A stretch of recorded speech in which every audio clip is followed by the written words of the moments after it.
All right, welcome everybody. I'm John Haig. I am the director of the Mosava Rahmani Center for Business and Government. I don't know why I say that because I know just about everybody in the room, I think, close anyhow. Um, and we are extremely fortunate today. We have John Sallet and Nancy Rose with us. Nancy Sallet is a professor, it says applied economics. I didn't know that was oh, that's right. Okay, so with massive experience as an leading academic in this area, as well as years of experience, a couple years of experience at the DOJ, being the chief economist overseeing antitrust investigations.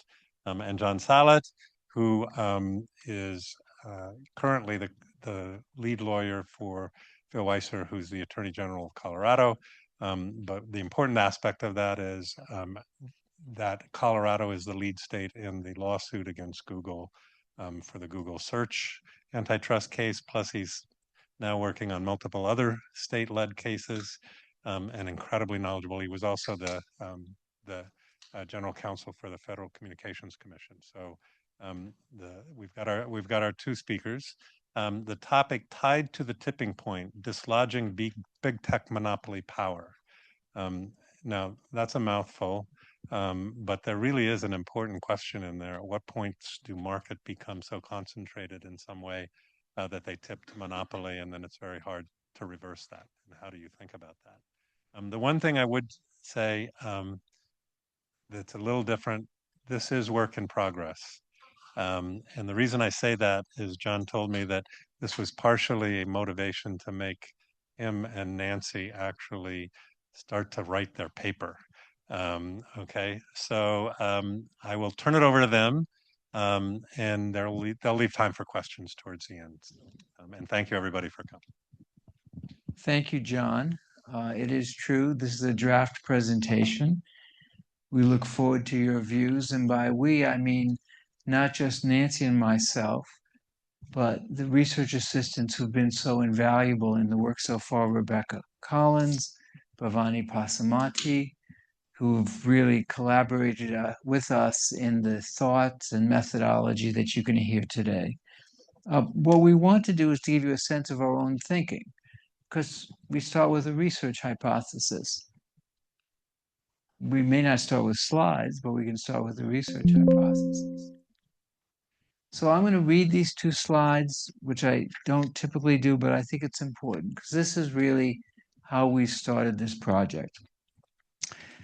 We got into this topic, Nancy and myself at first, observing that sectoral regulation for digital platforms can have different goals. It can aim at dislodging powerful incumbents from their market positions.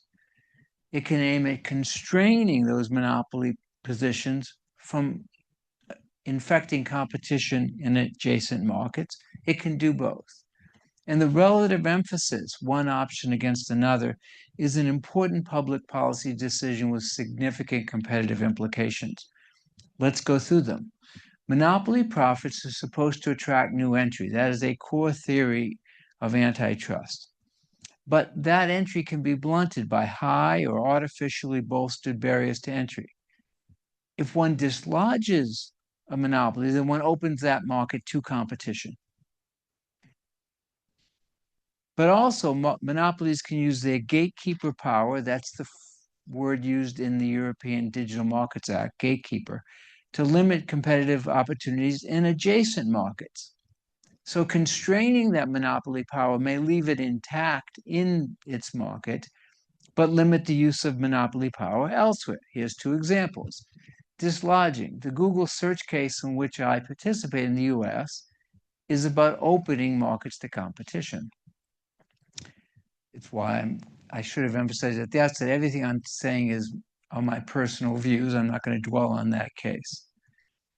But questions of constraining market power, when we come to an Amazon example later, and we talk about whether Amazon's power in e-commerce as a platform is being used to limit competition in an adjoining retail market, one can constrain that marketplace power without seeking to open that market. So how do we decide how much emphasis to put on dislodging or constraining? Here's the hypothesis that we're talking about.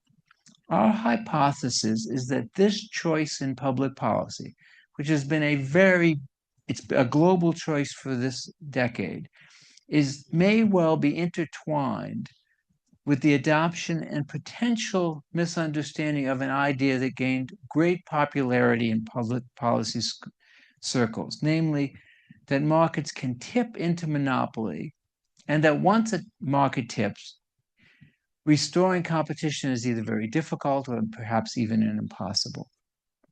So one formulation goes like this. We face winner-take-all, winner-take-most markets in which competition is no longer in the monopoly market, for example, by new competitive entry to challenge the incumbent, but the competition is for the market. What does that mean? Well, automobiles really weren't competitors with horseless carriages. They were a new technology that overwhelmed it. And we're going to come back to this. So what we're going to do today is present our ongoing research, starting with the political economy of the idea of tipped markets. Nancy will explain economic principles dealing with tipping. And then as time permits, we'll give you a couple of cases just to tease out what the conversation dislodging versus constraining could look like, both from Europe, the Google Android case, and the much more recent German case against Amazon. So, as I've said, I haven't said, we're going to look at the theoretical foundations of this idea. But as I have said, a market is considered tipped when the competitive dynamics have allowed a single firm or a small set of firms to capture the overwhelming majority of market share, such that there's not really any competition within that market. The thoughts go back a long time. Carl Shapiro, a very eminent antitrust economist, had a paper with Michael Katz in 1985 where they first talked about network effects. And by 1999, in a very influential book with Hal Varian, the former chief economist of Google, Carl and Hal posited the notion of positive feedback.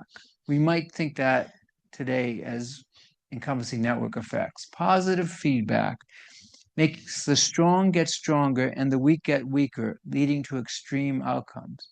And they used a word that would be very popular, or a form of it. Economists say that such a market is tippy. In its most extreme form, positive feedback can lead to winner-take-all markets. A few years later, the Nobel Prize winner Jean Tirole, in the paper Tirole and Rocher,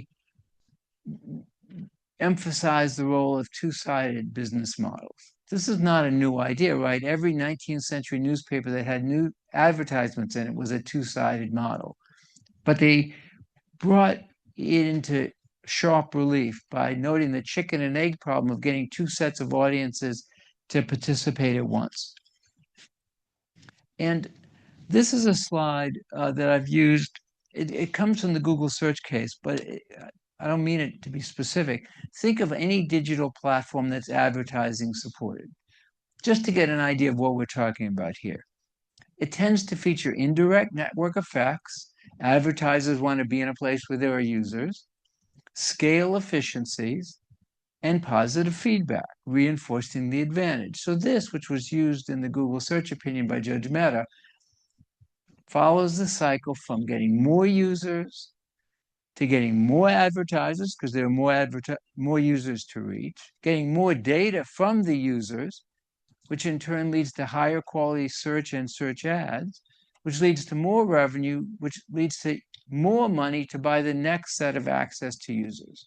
And this kind of cycle is typical in the industry and is sort of elemental to what Nancy's going to describe. So we have the idea coming about, but what's its impact on regulation?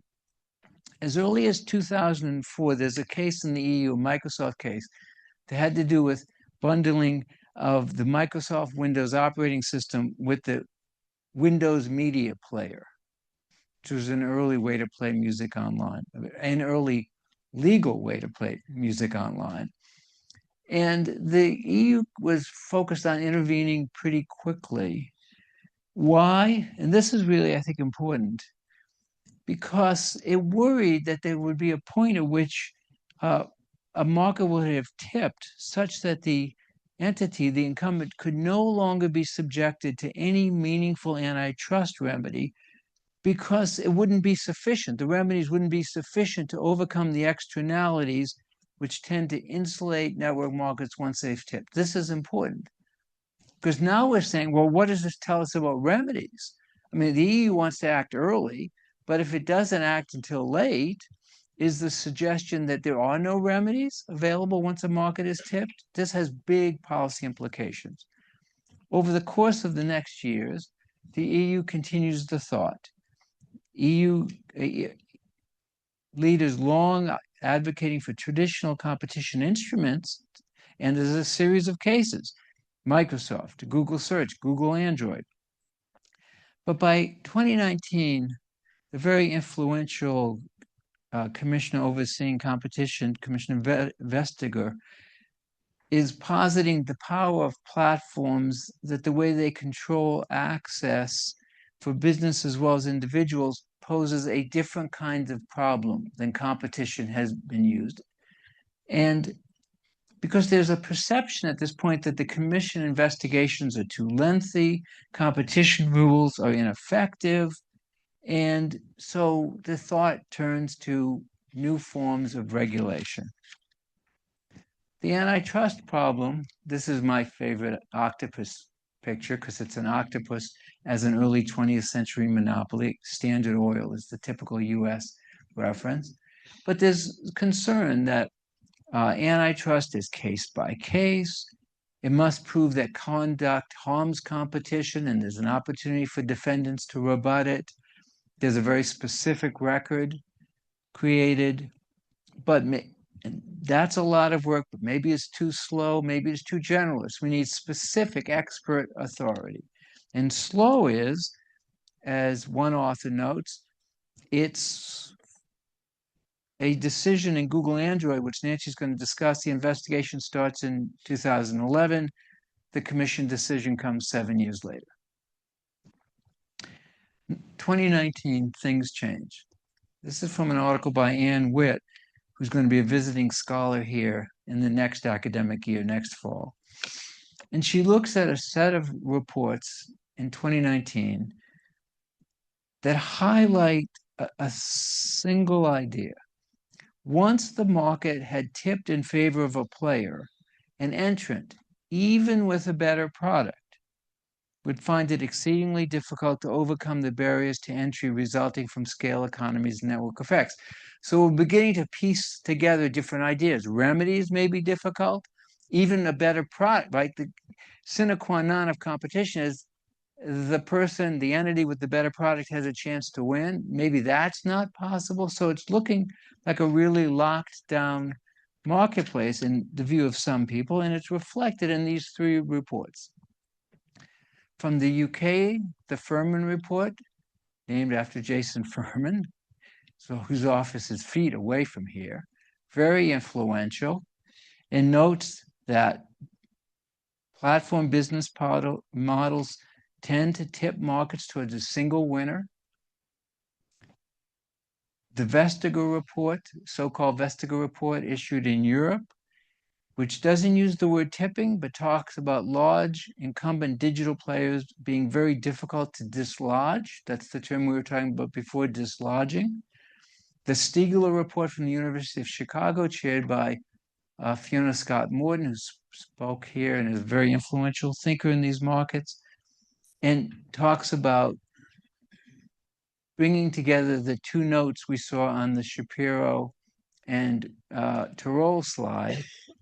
These markets are often two-sided and have strong network externalities and are therefore prone to tipping. And the idea is pretty popular around this time, around 2020. Here's just one. There's a conference in Europe held in 2020. We've got a room in which there's a lawyer, an economist, and a regulator. And the lawyer, James Turney from the US, talks about tipping in digital markets as a market unlikely to self-correct and self-regulate, even if a better product emerges. Same idea. The economist Tipping is usually durable to self-reinforcing mechanisms. That flywheel is self-reinforcing.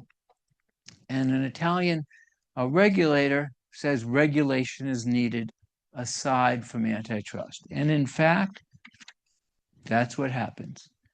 Competition policy is shaped with the idea of tipping in mind. It's shaped when the Furman report recommends a pro-competition digital markets unit in the UK, which happens. When the Vestager report proposes a new legal framework for the digital world, which happens. Through agencies providing guidance on duties of conduct for dominant platforms, these duties of conduct are established in the DMA.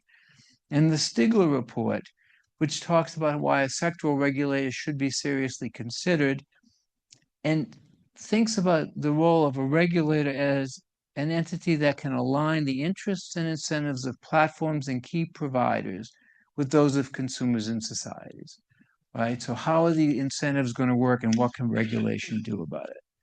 This leads 2022, the first, and I think it's fair to say most mature form of sectoral regulation aimed at digital platforms, the Digital Markets Act. And the tipping idea is right in it. Recital 26, specific features of core platform services make them prone to tipping. And if that happens, a company's position could become unassailable. That's very strong predictions about market outcomes. The UK adopts the Digital Markets Competition and Consumers Act in 2024, now being implemented. Similarly, in this case, following on the Furman report, talking about durable market power. 2025, the Australian Competition and Consumer Commission issues the 10th of a set of reports on digital platforms. And I want to take a pause on this. So this is 2025, and the Australian Commission, which has done a great job over the years looking around the world to tell us what's going on, sums up 3 important points. The competition authorities of the majority of G7 countries, the OECD, and other national agencies have also acknowledged that digital markets exhibit economic characteristics that set them apart from traditional markets. That's a global phenomenon, right? We're going to emphasize the DMA today, that this is telling us that this idea has taken hold across the world. And the idea is, of course, that economic characteristics that make digital markets prone to tipping warrant regulatory intervention. So we have tipping leading to regulation. And then we come back to the idea of winner take all, or as Nancy will say, winner take most. And it's very important again. Once tipping occurs, the most effective form of competition may be competition for the market rather than in the market. This is what we talked about before. But look at the last sentence. Talking about entry on a scale that's likely to displace the incumbent. This is, of course, what we think competition is. Monopoly profits bring in competitors and they challenge the incumbents, perhaps successfully. But the conclusion is such disruptive entry is unlikely to come from an entrant that largely replicates the service offered by the incumbent platform. I read that to mean not just somebody who comes in and offers nothing differentiated. Of course, that is not likely a successful strategy in many markets. But the notion, again, that there may just not be a way out once a market has tipped. This idea, in various forms, sometimes very strong, the way I've stated it, sometimes more weakly, less likely to be tipped, is shaped the way the globe has looked at digital regulation. What Nancy's going to tell us now is, do the economics justify that understanding?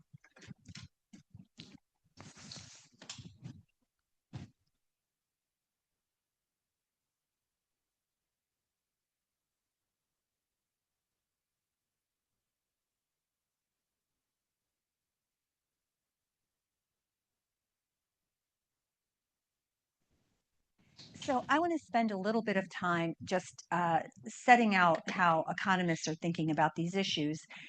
and then introducing at least the suggestion that maybe we've given a little bit too much weight to the notion that even if unfettered markets with certain characteristics lead to a kind of tipping phenomenon, that means we should just throw our hands up in the air and say, well, there's nothing else to be done. Because of course, there are market equilibria, and then there are interventions in market that might change some of the fundamental characteristics in a way that change the market outcomes.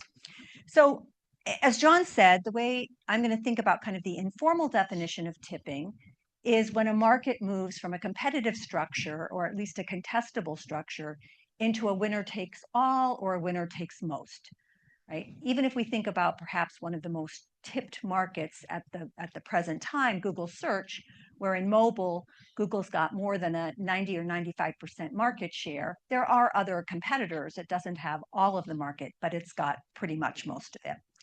So the idea here is that once you've got this very substantial base of users, complement that, as John mentioned, with data, and often reinforced by other aspects of the ecosystem, that this market outcome of having the winner take most becomes self-reinforcing. And rival entry, as John mentioned, becomes very difficult, even if the rivals are intrinsically more efficient or offer something that consumers, from a kind of de novo standpoint, would view as more attractive than the incumbent's product. I do want to mention something we often see in discussions about the economics of tipping, people making a distinction between natural monopoly and tipping. Natural monopoly, we tend to think of as being driven often by cost side factors, where you might have very substantial economies of scale that make it much more expensive to offer production divided by two or more firms instead of concentrating it in a single firm. And tipping we think of as being driven primarily by demand side forces, the kind of network effects, data feedback loops that John discussed. I think that's a distinction, perhaps without a lot of difference. And what I think is perhaps the more relevant distinction is, or way to think about this, is that one firm as the market equilibrium might be a kind of natural, or some might say inevitable, outcome of unfettered competition, but not socially optimal. And if we think about that definition, we're a little less concerned about whether it's coming from the cost side or the demand side. We think in both of those situations, there may be a strong economic argument for some type of intervention that gets us closer to the socially optimal outcome, rather than just saying, well, if the market gives us one firm, that's all we do about it. I grew up with most of my research career, for the first few decades of it, working on regulated industries. And I can tell you that in regulated industries, particularly those with natural monopoly characteristics, we did not as a society throw our hands up and say, well, it seems like the lowest cost solution to providing this product is a single firm. Let's just let those monopolies flourish and do what they will. Here's a simple model of network tipping where it's illustrating kind of the tendency to go to one extreme or another. So this was from, I think, a Katz and Shapiro article. But the idea here is, as we think about these network effects, what do those mean? It means that a user finds a product more valuable the more other users of that product he or she expects to find on the network. And so we have a demand curve that's got this kind of S-shaped, where particularly as we're, and the demand here is a function of the expected number of users, and where once we get to some size, we're seeing kind of diminishing returns to network size. But nonetheless, in a market like this, there would be 3 points at which the demand for the product based on the expected number of users actually matches the number of users that you observe. So here it would be at 0, you expect no users, there's no value, nobody joins the network size is 0. Here it turns out in the middle is where it crosses the 45-degree line. This would be where the number of expected users is equal to the number of users actually using the network. But this point we're going to find isn't stable. And then there's this point up here where we might think of that perhaps as 100% of the possible users. and where again that would be stable. Everybody's on the network, you expect everybody to be on the network, you join that network because you value being on the network everybody else is using. The point that the authors made was that while there were 3 points where what they call fixed points, where the expectation of users matches the number of users, this point isn't really stable, because if you got a little bit off in one direction or another, the forces are going to push you either up if you get a positive shock and there are more users than you thought, or down towards zero. And so you would expect in this type of market to observe firms at one of the 2 extremes. Either they don't get any business or they take it all. That's kind of the intuition for this winner take all or winner take most phenomenon. John mentioned a number of characteristics beyond just network effects that might amplify or in some cases reduce tipping. So if we've got really strong network effects and data feedback so that quality is genuinely improving with the scale of the operations, that's going to tend to push us toward these winner-take-all markets. If there are high switching costs for consumers or users of a platform on either side and single homing, again, that's going to push us toward a winner-take-most outcome. If there are ecosystems that interact with users across a number of different domains, and in particular, if those ecosystems leverage the market power they get, say from owning the operating system, to then getting you to use their browser, to then using that browser to put you onto their default search engine, or to use their control over the operating system to put you onto their app store, all of that can, again, reinforce this winner take most. And then the last point I just want to make is that if there's weak external discipline, and we can think about that coming either from the market, and the market forces may not provide external discipline, or if there are not limits on what this dominant firm can how it can behave, the conduct, then that may reinforce the tendency toward tipping. What's on the other side of this? Well, certainly if there are negative network effects, if there's congestion from having too many users, that's going to tend to push people off the dominant firm. If there's a lot of heterogeneity, so either there are local or segmented markets where users in one geography don't necessarily value people in another geography, or if there's just user heterogeneity in their preferences, then that may allow more than one firm to exist in the market. But these tendencies, if you've still got the strong network effects and data reinforcement, may just give you 2 or 3 firms, but they're not really competing with each other because they're kind of local monopolists over their users. What's going to tend to be much more helpful will be multi-homing. So if at least one side of the market operates across platforms, we may find multiple platforms being able to survive. That's essentially lowering the switching costs for at least one side of the market. And finally, innovation may be important. As John mentioned, one thing that in discussions of market tipping that everyone acknowledges is, and this is kind of at the heart of the winner take all phenomenon, sort of what might operate against that is, you might have a replacement of the existing incumbent, the existing dominant firm, when somebody else comes out with a superior product. But I want to emphasize might, because even if you ask users, either de novo or even with all of the investments they've made in their current relationships with, say, a platform, if they would prefer an alternative, it may be that there are limits, sometimes imposed by exogenous factors, sometimes imposed by the conduct of the monopolist, that prevent those superior products from coming to fruition or from being able to compete effectively. I've kind of interchangeably talked about markets with network effects and platforms. That's because, as John mentioned, we think of a lot of platform markets as having these very strong, both direct network effects. I may value a platform more the more users like me are on it, or indirect network effects, where my presence on a platform makes it more valuable to users on the other side of the platform. Think about advertisers, say, in that context. And we think that platform markets are especially susceptible, in many cases, to tipping. So as I said, most of them have strong network effects on both direct and indirect sides. And then there are these amplifications. Data is often a very significant driver of greater platform quality, what they can deliver to users on one or both sides of it. So the more users you get, the better your quality. The more users you get, the better your quality, and it just reinforces. Many platforms, I think, hone switching costs, so do their best to make sure that it's not easy for you to move across another platform, and that encourages single homing.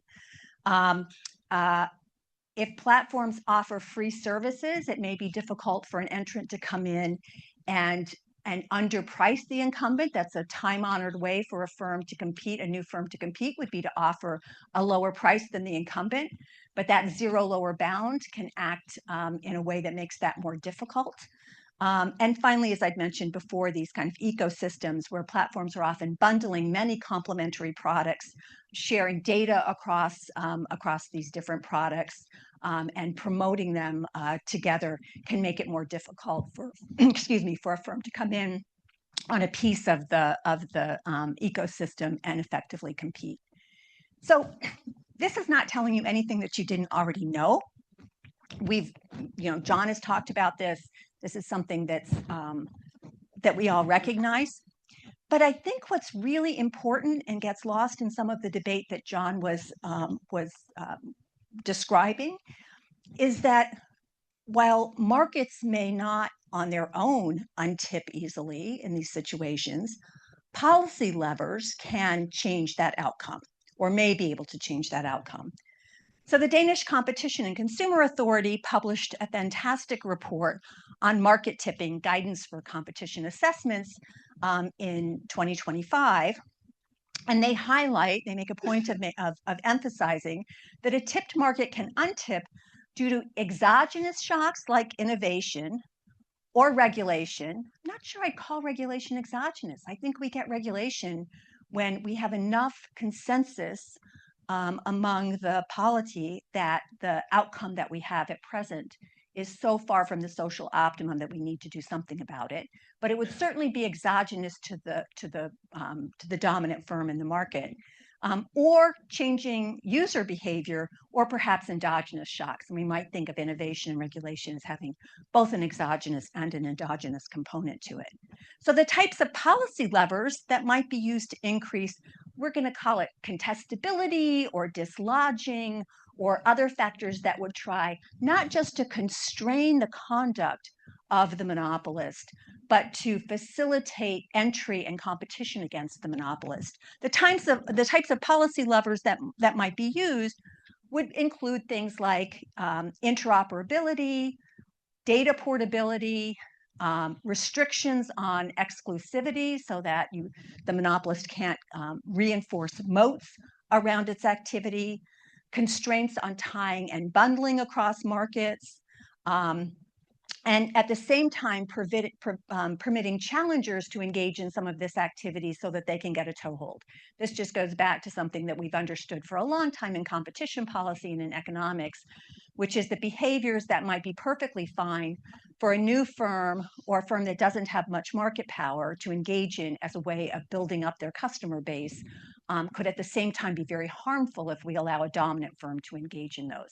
And that's really at the core of antitrust provisions like the European Union's prohibition on abuse of a dominant position. And then finally, but by no means least, we ought to be scrutinizing acquisitions of either nascent competitors or differentiated rivals by dominant platforms, because one way to build up the moat around your platform is to make sure that potential competitors or complementers aren't able to get a toehold. So as we think about intervention in these markets, and we're going to go next to quickly talk about a couple of case studies, we could think about bucketing the types of interventions, the type of policies, into two categories. So one might be the type of conduct remedies that just tell an incumbent monopolist, you can't behave in this way. That would include things like non-discrimination, prohibitions on self-preferencing, limits on how much you can use data across your various services, transparency obligations, and the such. And those are aimed really at reducing either your ability to exclude competitors or exclude perhaps even some types of users, or to limit your ability to exploit them. The second class of remedies, these contestability remedies, are aimed at reducing the barriers to entry, maybe even giving potential entrants a leg up into the market, helping to jumpstart them so that they can reach the scale that would allow them to be a viable competitor if they've got a much better product, perhaps even to displace the monopolist. And those would include things like, as I mentioned before, interoperability mandates, which give the potential entrant access to some of the scale that the incumbent has. Data sharing, portability, data access provisions can accomplish some of the same thing. Insisting on open choice architecture so that others can more easily interact with your users, and limits on exclusive deals. Those are all a set of things that have been discussed in some of the antitrust cases that we look at and in some of the regulatory operations. The last I would put on, not as an afterthought by any stretch of the imagination, and that's why it's in slightly larger type, which is structural separation or divestiture. And this is something that it seems, at least presently in the US system and elsewhere, competition authorities are extremely reluctant to go down that road out of some fear that they will be destroying some important innovative asset. I would just say, I think we need to not be quite so afraid of those solutions, because in some cases, those may be the only ways to begin to sustainably right wrongs that have taken place through not outcompeting your rivals by having a better product, but by moat building. All right, so I think, John, how do you want to do the case studies? Should we pause for questions now? And let's just see if there anybody who has any questions now before we go on to the case study.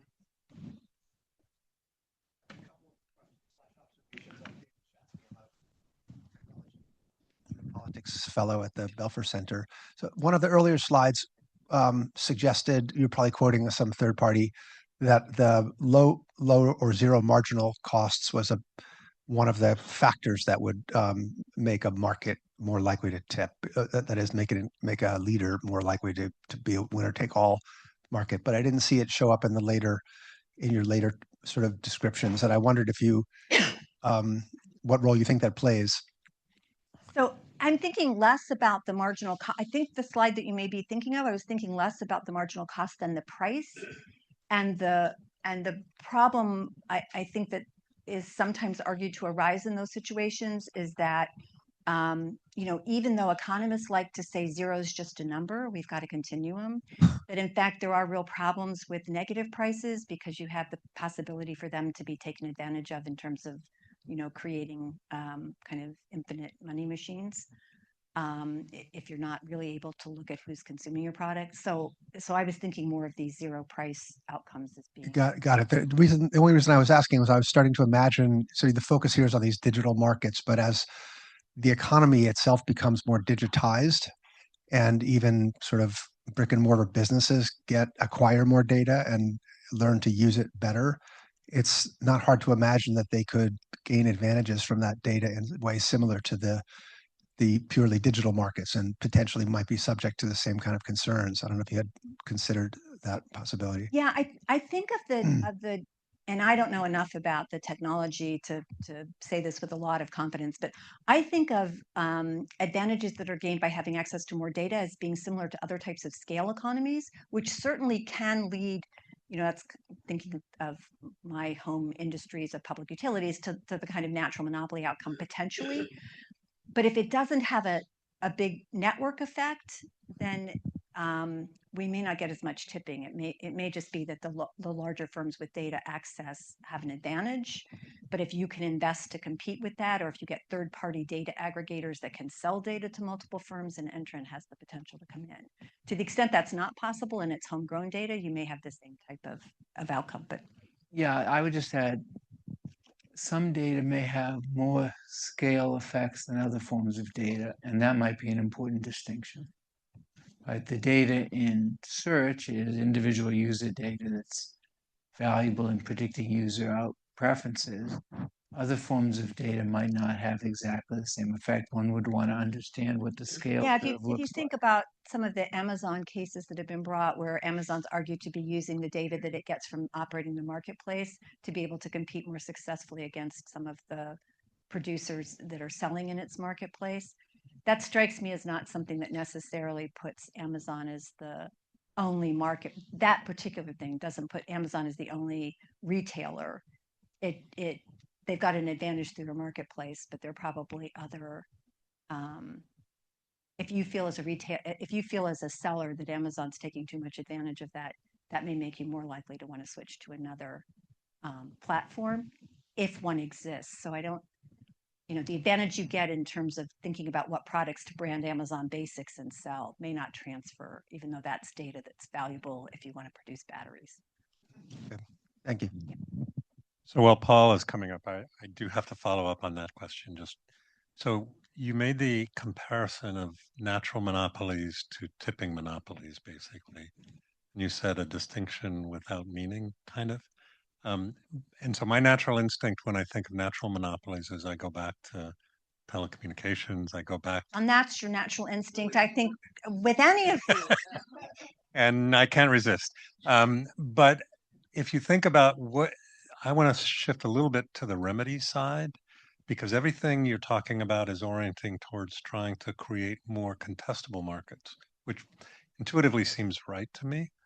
But the solution when you had a true natural monopoly, so you had low marginal cost, couldn't carry two firms basically because you wouldn't make enough money to support two firms, is rate of return regulation and price caps, right? And I've never heard in our conversations, whether here or more broadly, any discussion of an alternative model of regulation that would be much more like a monopoly telecom market, rate of return regulation or some forms of limitations of that nature. Am I crazy? No, although I do think that that the regulatory economics literature has continued to grow and expand and be more innovative in how it would even approach something like a traditional AT&T or electric utility, and to try and understand, there are kind of three choices. As I always tell my students, there are imperfect markets, there's kind of imperfect government, and then there's maybe something in between, and we need to balance those two. So even in the context of some segments of natural monopoly telecommunication markets, there's been work that showed that it might be better to introduce competition, eliminate the price regulation, introduce competition. The costs will be higher, but the social welfare may also be higher because competition is more effective on a whole variety of fronts. I think the reason you haven't seen that being proposed in this is that typically regulation is extraordinarily difficult to execute and maybe fraught in a highly innovative sector. And the idea of imposing traditional public utility regulation on the tech sector, I think, has people thinking, that might be even worse than breaking up companies in terms of the consequences. But yes, I think so too. But I make 2 quick points. One is, I have a friend who used to say the following: under rate of return regulation, if a company buys a couch, it gets to make a profit on the couch, right? Rate of return regulation is a particularly bad way to proceed. But I will say, the idea from telecom that we hear from regulators has informed some forms of sector regulation is much more interoperability and interconnection. The kind of sharing of scale, yeah. or data portability, right? The kind of sharing of scale. Yeah.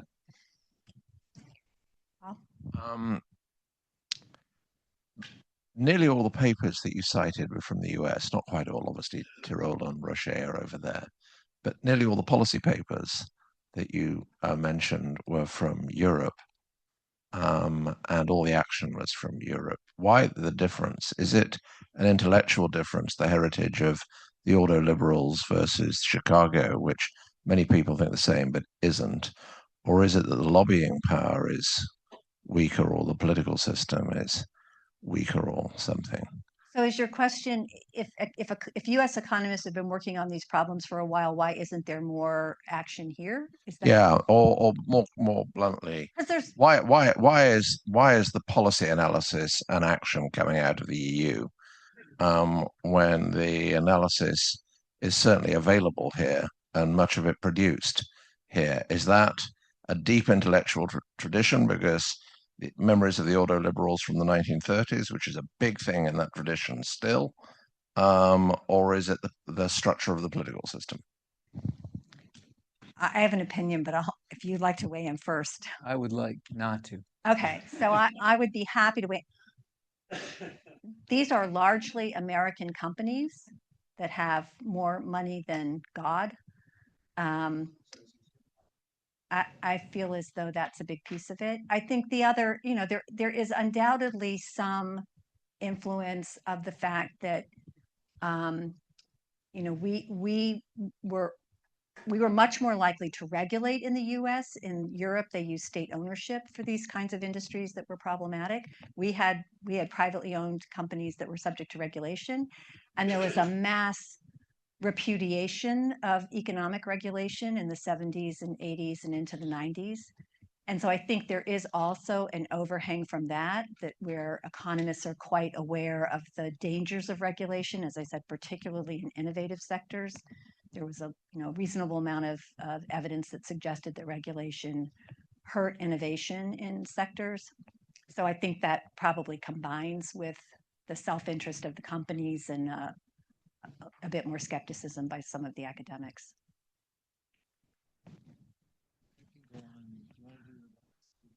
No, do you want to do? You want me to do The one? question is, do you guys? Yeah. So you could do one of these. Okay. We've got one more. Do you want to ask a question while John is getting ready to do his slides, flipping through them? Thank you. Hi, I'm Filippo. I'm a researcher at the Belfer Center.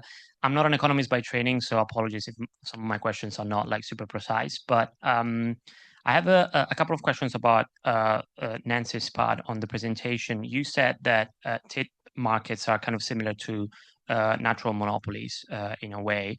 And you also presented a list of remedies, data portability, interoperability, etc. Now, as a European, I know that the European Commission has tried forcefully to inject more interoperability and data portability. The Data Act, for example, has a bunch of articles on data portability specifically. It's not working super well per se in injecting contestability in the markets. So I'm just curious to hear your opinion about whether at this point you think that these remedies won't be enough and we should just say we should regulate some of these markets as utilities in a way and just make sure that if you're this big, then at least you are serving a societal kind of purpose. And the second question, very naive, I don't know if this is possible, but it would be amazing if it was possible. Could we not just take a timeline of all the acquisitions that these big tech companies made and unwind them in a way and just say, well, sorry, it's too much now? Maybe idealistic, but I mean. Well, let me take your last one. So I think the answer to it is no, we can't. It's not realistic to think we could do that. In the few little ones they've tried, it's not even seemed to be particularly viable. But I think the bigger issue is that really the source of their enduring market power? And in some cases it may be, and it may have contributed to it. In other cases, like Google search, I don't think that acquisitions played that significant a role. So even if we were better at avoiding those acquisitions in the first place, or perhaps we'll wait and see what the judge does in ad tech, unwind some of the ones that are really problematic, we'd still have this problem. And remind me just quickly what the first part was. Oh, yes, to be working. I honestly think, I don't think so first, any of these on their own, interoperability on its own, I don't think is going to make a huge difference right away. My view of what's going on with the DMA is that we haven't really seen enforcement yet. We'll see what happens if, the companies kind of propose something that's completely non-responsive to the requirements. It takes a lot of time. They report it. The commission looks at it. It says, this is not compliant. Go back again. They go back again, they propose something else. It's a little bit of a movement. It's still not compliant. I think the question will be what happens when the commission decides, 3 strikes and you're out, and what do we do? But I guess I would think, and I haven't studied this intensely, so I probably shouldn't even say this, but I think some type of divestiture should be on the table before we put in public utility regulation. As I mentioned to John, these studies that suggest maybe giving up some of the benefits, but having competition is more effective than putting a regulation that's price and entry regulation into a market like this. That's So let me give you, I'm going to do this in 3 minutes.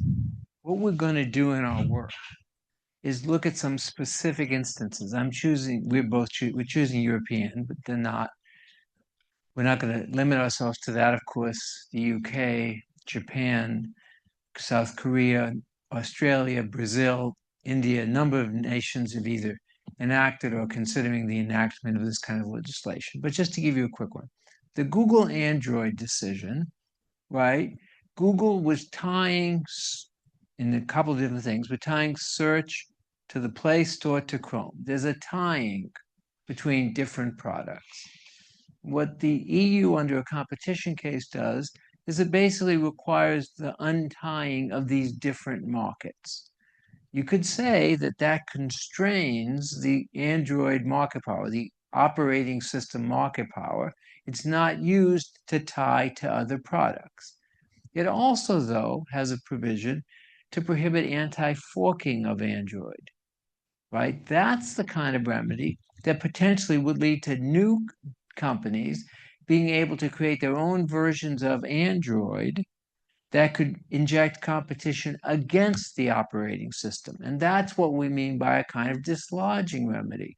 I think our initial take is most of the emphasis is on constraining Android power, perhaps, but that's an important possibility, the potential to dislodge Android. One needs to ask, what other barriers would there be if Android were forked?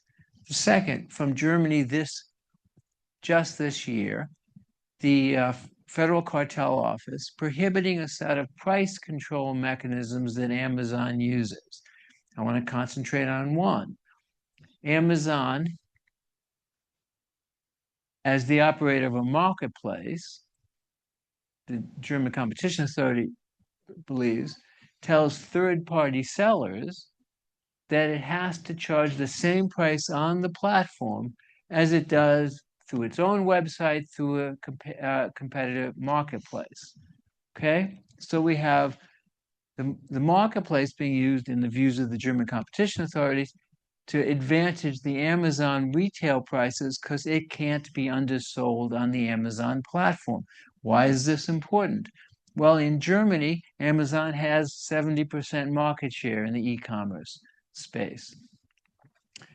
And so when these sellers are disadvantaged, it's a problem. One of the ways they're disadvantaged is that sellers who don't comply with these graphs are all from the German Competition Authority, by the way. None of my slides would look this good. Sellers who do not comply with Amazon's pricing policy, one of the things they lose their visibility. Instead of being in the buy box, they're in other sellers on Amazon or see all buying options, and only a small proportion of sales are made through that. So the sellers are disadvantaged, and therefore the finding was, along with other price control limitations, disadvantaged in their ability to compete. So how do we think about this? So this is the methodology we're using for these different case studies. Do we think it's constraining, dislodging, a little bit of most? But I gotta say, I think our bias is, and Nancy just articulated it, is we tend to think there ought to be more emphasis put on dislodging than there may be. So let's think about this as a remedy. Amazon is not prohibited from using price control mechanisms to influence the prices charged by sellers in the German Amazon marketplace. Well, can a rival realistically grow to challenge the incumbent in the monopoly marketplace market as a result of this kind of remedy? It does restore seller pricing autonomy. It surely is a good thing for people who are buying from the retailers. They can go to a different website away from Amazon and get a lower price. Other limitations that would have eliminated prices, certain pricing altogether on Amazon. But it doesn't directly reduce entry barriers. So maybe you think it doesn't do much to dislodge, but then you go back to the fact that, let's take eBay in Germany. If its retailers can charge lower prices off of Amazon than on Amazon, then eBay could say to those people, well, we want to host your lower prices and give it a way to compete on price against Amazon, so that the benefits could come to the marketplace as well as to the retailers. But it does seem to leave Amazon's core power intact. In other words, intact. We've said it can't